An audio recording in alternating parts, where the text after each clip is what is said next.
Hello, and welcome to a conversation about Juneteenth in collaboration with the events that are happening for the Juneteenth celebration between six museums who have decided to make Juneteenth an important part of this year with everything that's going on. My name is Ahmad Ward. I am the Executive Director for Historic Mitchellville Freedom Park. And this conversation is a collaboration between Historic Mitchellville and the National Civil Rights Museum in Memphis, Tennessee. And with us today, we have Dr. Noel Trent from the museum who will be guiding this collaboration, this conversation between two scholars, talking about the importance of Juneteenth and its effect now, what it means right now, given the current situations that we are seeing in America. So Dr. Trent, if you would introduce yourself.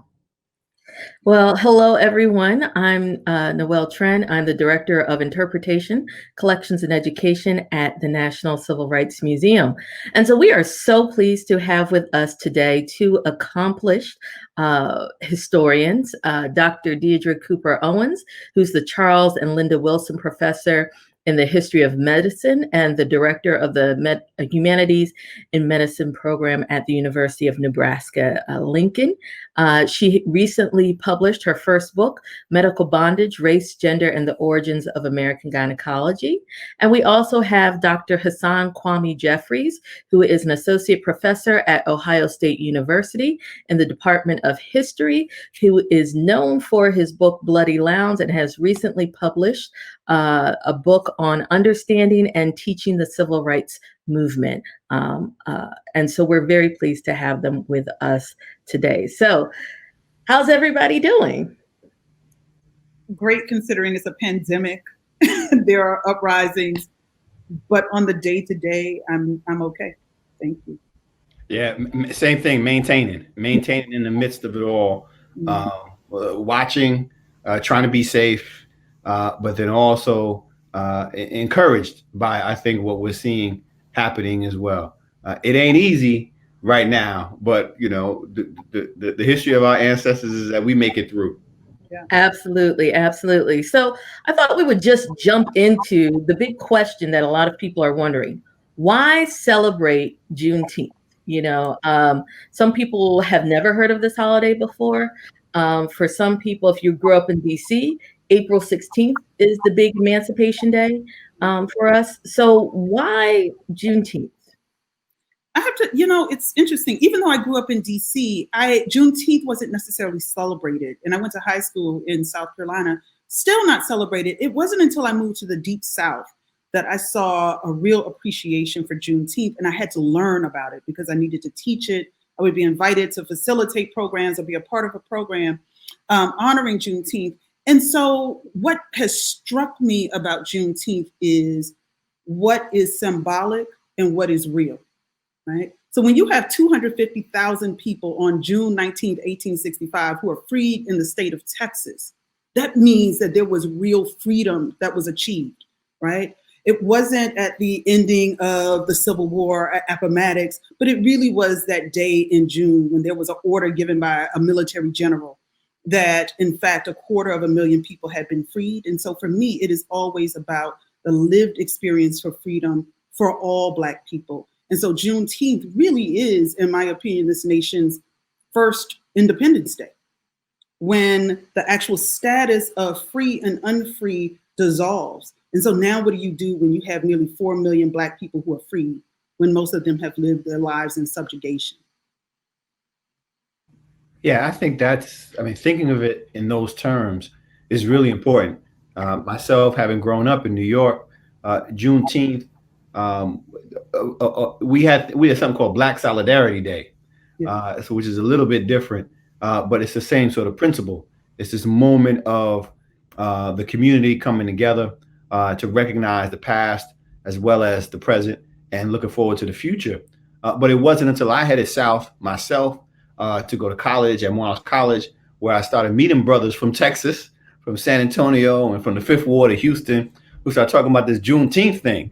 Now, I had heard about it, and I think on an intellectual level, I understood, okay, this is the moment where some folk got the word, but I didn't realize the extent of its importance, both as you had just said, both in terms of what actually occurred, 250,000 people literally gaining their freedom at that moment and what that meant.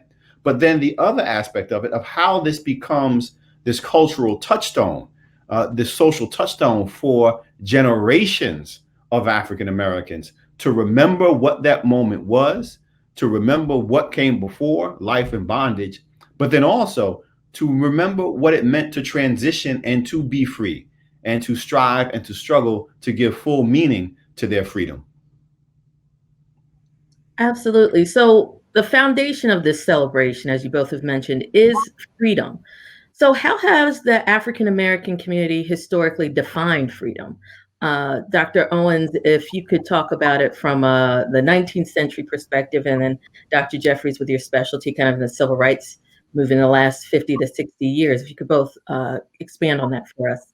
Thank you. You know what I want to do, and I think it's always good to go back to the sources. You know, I'm a historian of the 19th century, and so the 19th century, it reveals so much about the limitations of freedom placed on a free people. So let me just read General Order Number 3 that General Granger had to read to these nearly 250,000 folks. The people of Texas are informed that in accordance with a proclamation from the executive of the U.S., all slaves are free. This involves an absolute equality of personal rights and rights of property between former masters and slaves, and the connection heretofore existing between them becomes that between employer and hired labor. The freedmen are advised to remain at their present homes and work for wages. They are informed that they will not be allowed to collect at military posts, and they will not be supported in idleness, either there or elsewhere. And so here you free these folks, but essentially you tell them that they are restrained within their freedom. And this only happens with Black folk, right? After the Civil War, all of a sudden you have Black codes. And so in many ways, although Juneteenth is this wonderful celebration of the actualization of Black people's freedom, finally, right? That there can be no more enslaved folk who are determined by hue, race, servitude of their parents before. The federal government still has these conditions around Black people because they don't trust Black people to understand freedom. And so you can't be idle. You say to 250,000 people who worked for free for other folk that you can't collect wages. And then in fact, the only relationship you can have with your former owner is as employer and employee. And so what Black people do, they remix it. I mean, that's what we've always done. And so they went out and they celebrated. And they celebrated in the most raucous way. They had red drinks, so hibiscus, and they put it in carbonated water. They had bands, they dressed up, they screamed, they yelled, they shouted, and then they got to business about institution building. And so in those places, you start to see what crops up: Black churches, Black schools, Black banks, right? And so there's a celebration, and then they start to institution build and leave a legacy. And so for me, it's always a legacy of liberation that's around institution building that I take away from Juneteenth, because we still have those retentions with us. And so that's a wonderful lesson, I think, that can be learned. Yeah, I'm so glad you began with the actual transcript, if you will, of the order, because there's when we're talking about moving into freedom, there's really three, we can generalize, but there's sort of three competing visions of what freedom is going to be. It's, freed people themselves, the newly emancipated, who have the most democratic, most all-encompassing vision of what freedom ought to be, this combination of both securing civil rights as well as human rights. Then, of course, we have white Southerners who are trying as desperately and through any means possible to maintain the basic relationships, economic, social, as well as political, as they had with their enslaved folk, with Black folk during slavery. So they have a very narrow conception of what freedom ought to be. And then, of course, we have this sort of northern view that is encapsulated in what we just saw. It's a limited version, not nearly as broad and expansive as Black folk. Although, they're saying, look, we won the war, so it ain't going to be slavery. But it's still rooted in white supremacy. It's still rooted in this belief that the purpose that Black folk are really suited for little more than labor. And the best way to get that labor from them is not for them to work independently, but for them to work for white folk. And so these are three competing visions. And at varying points, the two visions of Northerners, white Northerners and white Southerners, sort of rise to the top as we move further away from that moment of actual emancipation. But it's African Americans who are, while in slavery, and this is critically important too, while they are enslaved, Black folk have formulated this vision of what freedom is. They didn't need to wait to the moment of emancipation after they come off that little buzz the next day and they're like, all right, let's figure out what we're going to do. They already knew that they needed land. They already knew that they didn't want to work and live in the presence of white folk. They already knew that they needed to separate from white churches and form their own schools. They already had a very clear idea of what freedom was, because nobody understood freedom better than those who were denied freedom and yet had to live in the presence of people who enjoyed their freedom. And so coming out of emancipation and looking forward into the late 19th and into the 20th century, and really up until now, we're talking about people who are striving to actualize the definitions and understanding of what freedom meant that they had formulated while they were still in bondage. And even those who were living free, whether you were a free Black person in the South or you were a free Black person in the North, at that moment of full-scale emancipation and end of slavery, you still understood that freedom, or the deeper understanding and interpretation of what freedom meant, that your enslaved ancestors here in this land had formulated. Well, thank you both so much. You know, when we were planning this Juneteenth collaborative, this idea of freedom and resistance and celebration were part of the conversation. And then the George Floyd incident happens, right? And it feels like the whole world has just opened up. I've never heard so many African Americans and people of African descent say, I'm so tired, right? So how do we define freedom in this moment? And then how do we, in the midst of this tension and turmoil and what I've called this vortex of emotions, still manage to celebrate? Yeah, you know, there's some beauty in Blackness. And by that, I mean, we have been able as a people for centuries to endure this sort of inhumane treatment, endure this inhumane treatment to survive being literally kidnapped from your home, endure the horrors of the Middle Passage, be enslaved in this country, have generations born and die enslaved with no hope on the horizon for liberty. We all know now that the Civil War was going to come, but you didn't know that in 1830. You didn't know that in 1800. You didn't know that in 1750. There were moments and opportunities where you thought change may occur, American Revolution, that then failed to bring a literal freedom from bondage. And then once emancipation does come, we still got to deal with Jim Crow and segregation. But despite it all, and this is what's so powerful, and we can attribute it perhaps to a deep spirituality, organized religion, whatever it is, however you want to say it, it's measurable that Black folk have been able to maintain their humanity. And part of that ability to maintain their humanity, in my opinion, is being able to celebrate, is being able to find common cause, to come together, to pause, to breathe. And I think that is connected to two things. One, you know, I'm not a particularly optimistic person, I think, because I know a little bit too much history, Dr. Owens, but I am a hopeful person. And I think that's what Black folk have been able to cling to, right? This hope that knowing that you're on the right side of history, you know that, that people are going to struggle, that people have struggled, that's made it possible for us to be here now. And so even in the depths of despair, Black folk have found it in their souls to sing that old Negro spiritual, "We gonna be all right?" I mean, that's what, that's what I think in essence, we're really talking about. Now, that doesn't mean that we don't understand the gravity of the moment, the seriousness of the situation, but it does mean that intuitively, perhaps, as a need to survive, we can pause and find fellowship, strength and fellowship.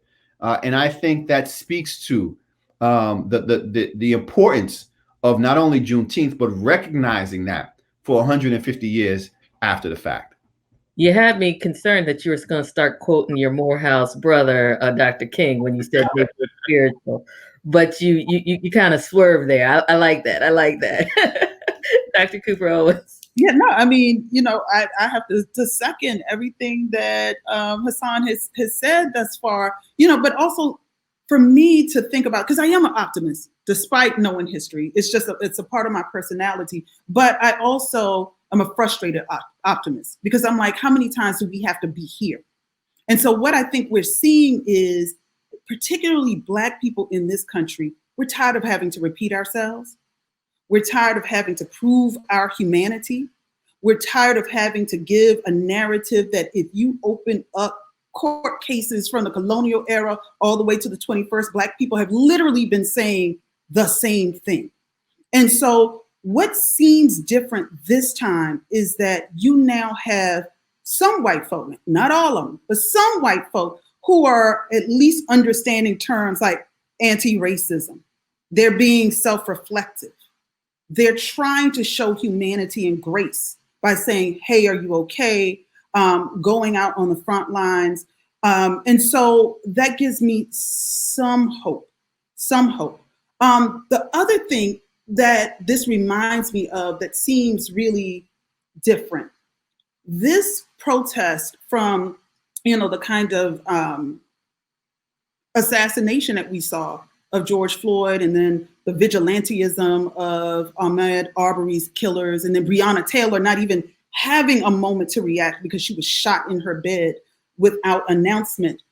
This becomes worldwide because the rest of the world now sees America is hypocritical when it comes to its own anti-Blackness and democracy. And the only other time I remember this happening for a Black people was in South Africa when I was younger in the 1980s and early 90s during the anti-apartheid struggle, where you had people who were saying, wait a minute now, there's something hypocritical about this. You're supposed to be a democracy, and yet everything about South Africa is racist. Everything about South Africa is elitist and exploitative. And so I remember just a few days ago, it seems like every Black scholar is being asked to be on every TV show across the world, a radio program, a podcast. And I was on a BBC program, and a brother from Ghana said, why do they continue to treat Black people this way in your country? I don't understand. Legally, they're not supposed to, and yet they keep treating you differently. Why? And I said, because white people continue to raise anti-Black sons and daughters. That's essentially what it is. It's the very thing that makes folk believe that there's a biological difference between Black people and white people. It's the very thing that creates a crack epidemic in the 80s and the early 90s, where there is no grace, no money poured into saving people who are abusing or overusing those narcotics, but all of a sudden they're the faces of meth. And even in the staunchest, most conservative parts, I used to live in New York, and I remember going to Albany with a number of my sorority sisters and kind of petitioning our state house there about voting reform and certain issues. And I was shocked that these staunchly conservative representatives and state senators set money aside for their children and their grandchildren who had gotten, an overdependency on opioids. And yet by the 80s and 90s, there was 3 strikes. You were out for people who were dealing with the same illnesses. So that doesn't mean I want people to take away that money, but it's the hypocrisy of it all. And the world is now seeing that the emperor, in fact, has no clothes. And to have a president who doesn't symbolize what democracy is supposed to be about also is another nail in the coffin of the hypocrisy of this country around race relations. And so do I think that something is going to give eventually? Yes. I I may not be living when that happens, but at least I know that with these kinds of uprisings, with more than enough white people saying, perhaps we need to take the lead in changing our communities around anti-Blackness, because we're the people who are perpetuating it. There might be a shift, hopefully. So thinking through that and everything and all of the emotions and protests that are happening, what do you think June 19th, 2020 should look like? This will air on that day, but we're about 10 days ahead. I've seen a lot of posts on social media of people talking about forget July 4th. We want to celebrate June 19th. What do you think that should look like? Are we all drinking that red drink, which Dr. Cooper Owens just told us is a historic cultural retention? I might have to try some hibiscus sweet tea this year. I don't know. What should that look like? How can we celebrate it in this year, in this moment? Oh, Dr. Cooper, go ahead. You know what? It looks like resilience. Yeah. It looks like the celebration of joy. It looks like reverence and observation. It looks like reflection. It should not have any barriers or restrictions upon the ways in which we celebrate freedom, the hope for liberation. And so it is also about centering Black people, understanding this as a historical moment when all Americans are free. Because the American Revolution in July 4th didn't free all Americans. But with Juneteenth, all of a sudden, there were no people held in servitude. And I'm not going into the prison or the incarceration question, because, what we're talking about is people go to jail, not because they're born in jail, but because of, committing a crime, right? That's even if you haven't committed it, at least you have to have had committed it on paper, right? And be found guilty. But what Juneteenth does is say, no matter what your previous servitude was or who your mother was, you don't inherit that. You are inherently a free person in this country. And that's the first time that the United States of America realized that, at least legally. Not always in practice, but at least legally. And so for me, it's always been the true Independence Day.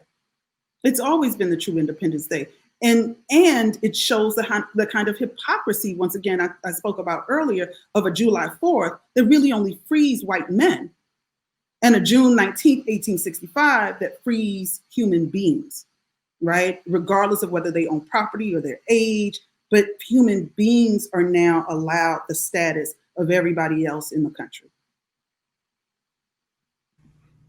Well, I say, Dr. Trent, as a Frederick Douglass scholar, you know better than any of us here, what to the Negroes the 4th of July.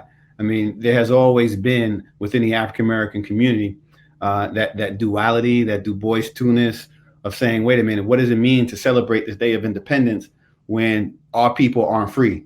And it's more than just, it's unfortunate that you weren't free then or gained your independence or freedom then. It's that the reason why we weren't free is because you were keeping us in bondage, right? I mean, so as a state, as a nation. And so there's always been this real tension, I think, which is partly speaks to the reason why Black folk have celebrated Juneteenth down in Texas, Emancipation Day elsewhere. I mean, you have these moments of celebration because, look, people want to belong. And Black folk, the African-American community, African-Americans want to belong. They have a stake in this society, part of a global community, the diaspora. But my family, many of our families go back generations, right? I mean, so this is as much ours. But how do we make this claim? How do we stake this claim so that we can feel a part and whole within this? I've never felt fully a part of the July 4th celebration. And New York, of course, they have the big fireworks and all this other stuff. But Emancipation Day, the more I learned about that. Juneteenth, the more I learned about that. And I was like, that's the moment that we need to be connecting with. And you asked too, in the midst of this, it's part of our great cultural resilience that we have always found as a people a way to celebrate in the midst of tragedy. while we are grieving, right? Think about the funeral processions down in New Orleans, right? I mean, we have always found a way to say, listen, we are going to take this tragedy, to take this moment of grief and sorrow, and not wallow in it, not be paralyzed by it, but reinforce our own collective humanity and draw strength from that.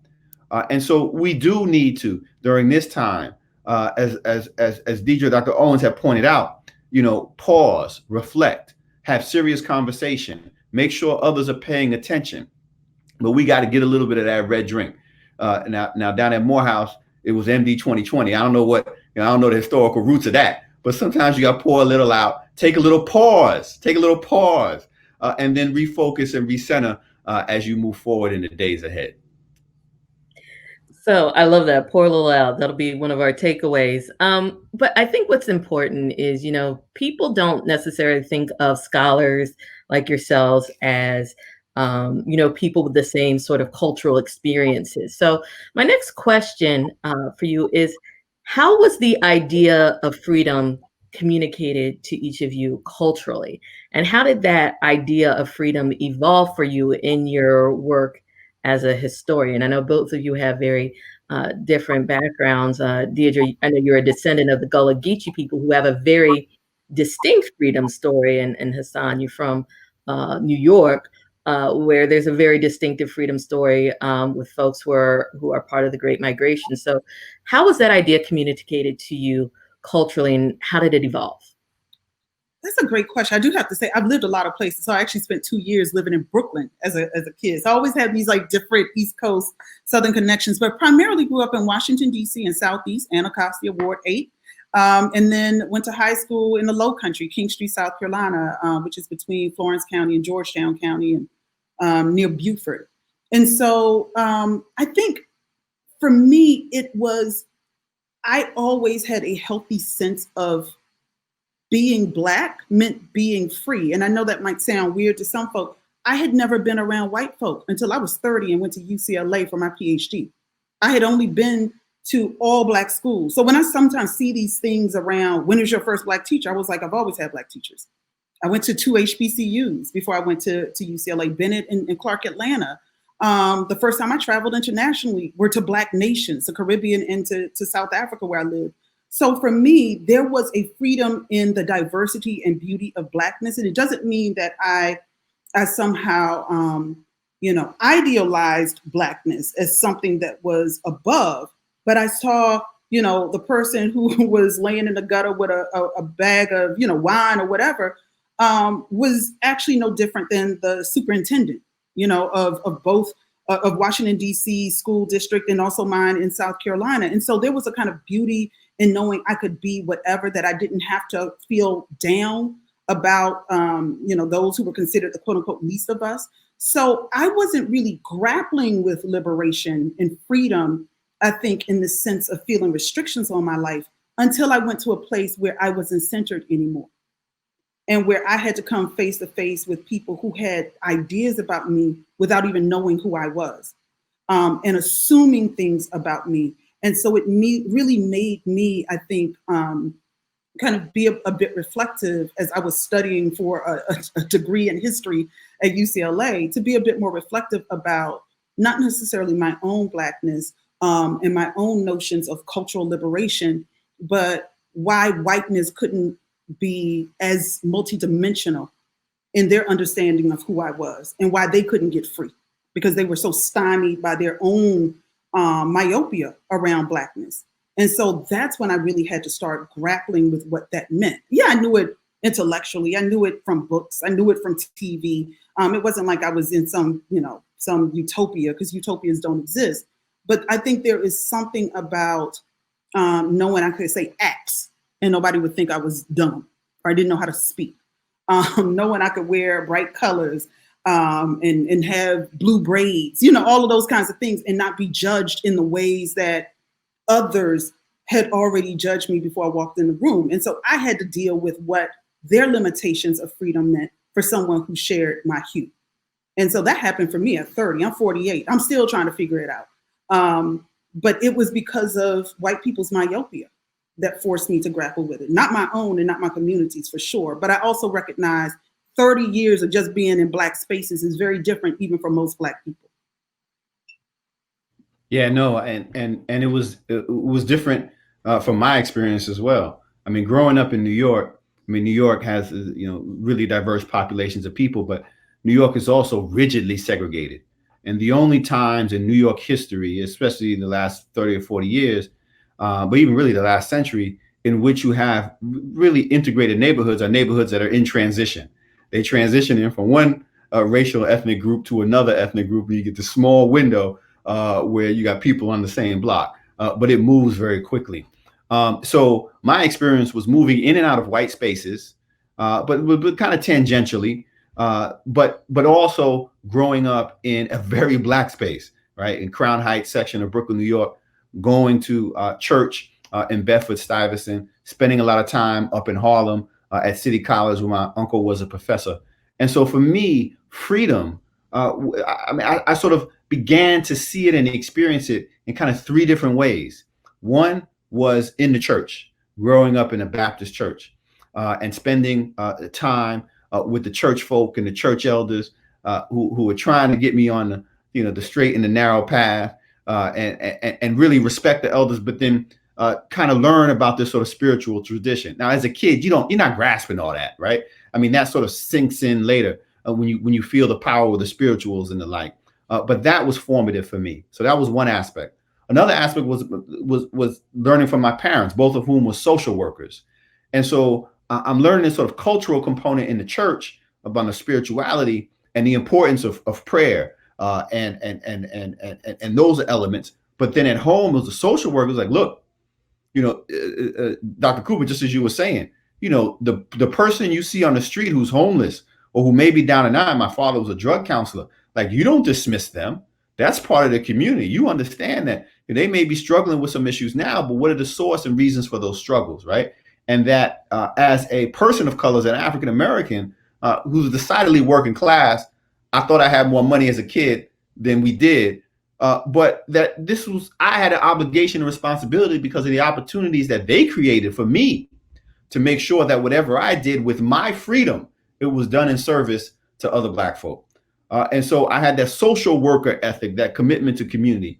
And then I think the third piece that was more intellectual, but it was important as well and spoke to other elements of the other two, for me was coming up in the 80s, late 70s, 1980s, and spending a lot of time in Harlem with those Pan-Africanist, Black nationalist, Afrocentrist educators and political activists who were very much active in the community. And I would love to say that I was, hopping on a train with my brother, to head up to Harlem to listen to these lectures, but we went kicking and screaming because we wanted to play some Little League and watch some cartoons on Saturdays when we were heading up to these lectures. But what we were listening and learning on an intellectual level, this idea of Pan-Africanism, it was very much rooted in Afrocentrism and the study of Kemet and the like, but that was this different idea of freedom and what was possible in the images that we were seeing. And so those three elements, as I begin to get a little older and head down to Morehouse and get on my own, really come together and help me both feel freedom, because you got to feel freedom, but then also intellectualize it as well. And to have the chance and time. I mean, one of the things that I think we have as academics is this opportunity to spend some reflective time and think about. A lot of people don't have the time to think about these experiences, but I was able to, and I still am now, to spend that time. And I know you all would agree, just to think and reflect about what does it all mean. And I think so for me, those elements were formative in how I think about freedom in the past and in the present. Right. It's something you said, Noel, I hope you'll indulge me for like just 60 seconds. I did something that I typically don't do during quarantine, but I went to get my hair braided today in Omaha and in North Omaha. And it was so interesting. It's an African-American owned shop, only 2 braiders there. So just me and another client. And so we're wearing our masks, looking at, listening to music from the 80s and 90s. And then the new stuff came in and, I'm listening more than talking. And the other braider, who's the owner, and her client start to talk about reparations without using the word. Mm. And at the same time, though, talking about how to twerking and strengthen your knees, like in the next 30 seconds.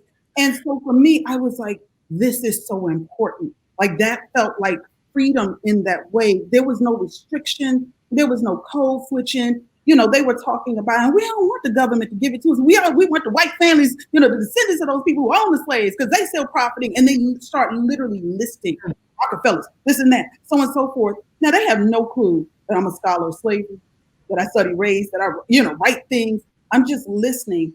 And so in those spaces where we've institution built, look at the kinds of liberating conversations that can happen when you don't feel like you have restrictions placed on you. And so in that moment, I remember, I wasn't intellectualizing it, but I felt really good, to be in that space, and to feel like these women who didn't know me from a can of paint were able to have this very deep conversation, right? And to be able to kind of bounce ideas, and the other ones are, no, I don't agree with that. That is the kind of thing what I mean when you're able to be free in a space that you create, where there are no restrictions on your thinking, your speech, your actions. And so I am so glad I was nurtured in that for the first 30 years of my life, because it really helped me deal with the anti-Blackness, the elitism of academia. Academia wasn't necessarily created for folk like us, and yet I've had to make it my own. And I largely knew how to make it my own because of those experiences that I had earlier today. Now, and I think you've described what that spirit of freedom really looks like. And I think for kids like me who grew up in the suburbs, that's the space, that's why you go to an HBCU, because you're trying to find that space where you can truly breathe, right? That where you can understand what that freedom that you aspire to really looks like. So my last question to you is, you hear it in different stories about slavery and civil rights movement. We got to get free. We got to get free. For people who perhaps are not as well versed as us in this story, and this history, how do they get free? Because I feel like that's what a lot of people are out here marching about. Yes, we're marching about police brutality and the horrible things that happened to George Floyd, Breonna Taylor, and so many others. But we're also trying to figure out, how do we get free? How does that happen? I'm glad we're ending with such a simple question. Dr. King, loved to offer this quote about the arc of the moral universe, and say that the arc of the moral universe is long, but it bends towards freedom. And often people interpret that to mean that, in time, things will get better, that there's a certain inevitability of justice prevailing. But King, would say, no, that's not what I mean. That the arc of the moral universe is long, and it will bend towards justice if we exert a force stronger than the force pulling it towards injustice in the opposite direction.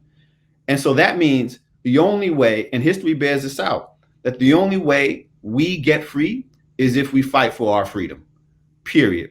There's never been a time where freedom of any sort in any degree has been granted just for the sake of it, and just because white folk woke up and said, oh, I think you deserve a little bit more freedom. Like, no, Black folk have always been fighting in small ways and in large ways. And so, and it looks differently. It looks differently in different time periods, but it also looks differently depending upon the context. So we got to get a little freedom in our own, in higher ed, and we got to fight for that. But we also need some freedom out on the streets. We need some freedom in our K through 12 schools. We need some more freedom in politics.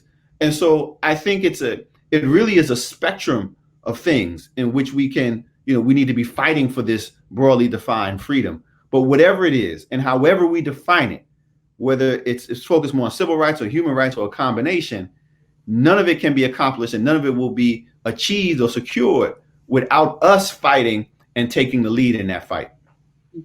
Yeah, I agree. I'm going to be self-indulgent here, because I'm also not just a historian of race and racism and slavery, but also of medicine. I do the history of medicine. And so I always tell folks, we can't do any of these things if we're not a healthy people. And so it doesn't mean, I'm governing whether people eat pork or beef or those kinds of things. But I remember at the braiding salon, the owner is telling this woman, because she's talking about bad knees, she said, girl, just squat. Let me show you how. And the woman literally gets on the wall to learn. And we're like this, hold your back straight, those kind, so that she has mobility, so that she has agility, right? So there's some strength. So number one, demanding that medical racism is considered a public health crisis for me is number one. We can't achieve any of those things if we have decreased longevity, so our lifespans are not as long, if we are suffering from preventable diseases, all of those things, if we are not being treated with respect and given the same care as white patients. So for me, that's always been number one. It doesn't mean that it stands, above anything else, but we have to be a people that demand that our bodies, not just our spirits, but our bodies are also strong enough to fight for it. Because my esteemed colleague is right. The only way that we are going to get freedom is that if we snatch it, if we demand it, if we are active always, because people don't give freedom in this country. Every revolution in this country has literally been started because of violence. That doesn't mean that I'm advocating that folk just go out and start shooting in the streets. But what it does mean is people don't listen to peaceful protests. They don't. They respond to at least the fear of something happening, right? And so once again, it's about Black people going out, having a plan, organizing, institution building, and making sure every facet of this society, when the hypocrisy is revealed, how do we now create equity? Because we got the stats that show that there's hypocrisy. So now what are we going to do? If we look at the recent uprisings and protests, had there not been a protest, had there not been a young Black girl with a smartphone recording that murder and assassination, the officer wouldn't have been arrested, and the three others who stood by while he murdered that man wouldn't have been arrested. And that came from the protest. And so now you have some of the most patrician and elitist institutions charting out how they're going to somehow bring equity to things that they never gave a damn about. And I say that as somebody who's the program director of African American history at the Library Company, the country's oldest cultural institution founded by Ben Franklin in 1731. And I remember when they were writing their statements, I was like, but what you gonna do? There's a meme. I talked to the director. The meme is saying how that board look, what them trustees look like though. And so in real talk, you can write all the eloquent words you want, but if there's no action behind it. So for us, it has to be about action, right? It has to be about how are you gonna put your money where your mouth is? And not just give to an organization, but what are you going to do to change the actual complexion of these boards and not get folk who look different but think the same, right? And so for me, it has to be, we've shown you that you're hypocritical. And the words that you hold dear, you're not living up to. So how do we make sure you live up to them? So we go on the streets, we run for office, we sit on boards, we create our own, I call them informal, kind of gatekeeping or anti-gatekeeping structures. So oftentimes when I get manuscript review requests, I will, if I can't do it, there are about 10 other Black scholars who I've already been in communication with when I'm like, girl, you take it, or brother, you take it. So that we know that at least there's representative voices in those anonymous reviews.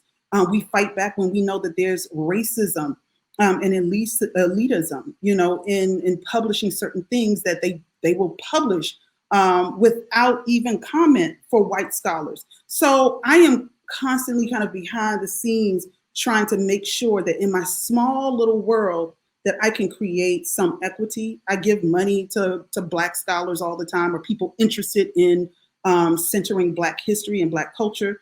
And so once again, knowing that you can sit at the table and then what kinds of changes that you can make. All of those are really important. They're multidimensional, they're multifaceted, and we each have a part to play. Everybody can't march. Some people got plantar fasciitis, but you might be able to write a check, right? You might be able to, give so that radio station, that talk radio station can still keep going. So those are the kinds of things that I feel we can do in each of our own ways. Well, thank you guys so much. I think the best way to summarize that last response is from one of my favorite people, Frederick Douglass: power concedes nothing without a demand. It never did, and it never will. So this Juneteenth, as we celebrate, we want to celebrate, hold reverence, reflect, and perhaps have a little red drink. I'm gonna have a little sweet hibiscus tea now that I've gotten hip to that. What else, you, Ahmad? Yeah, I'm on some of everything. I am so glad to be a part of this conversation. It's not often that I get out of the way of these things, but I'm glad I did to let the doctors talk because it was awesome. And I just want to illustrate for those who are watching that Juneteenth is every year. I know there is a appetite for it given the current climate, but we want to make sure that you are celebrating Juneteenth each and every year, and find those Juneteenth festivals and events that are happening in your hometown and in your area. And there isn't one going on, make one. And so celebrate Juneteenth and keep not only the holiday, but the idea of the holiday, freedom for all people, at least on paper. It would take a little bit longer for all of us to get it, but at least this was the genesis of it. So on behalf of Historic Metroville Freedom Park and the National Civil Rights Museum, we want to thank Deirdre Owens and Hasan Kwame Jeffries for this beautiful presentation. Thank you, Dr. Noel Trent, for leading this conversation. And we hope you got something out of this. And remember, Juneteenth every year. Let's do it again next time. Thanks.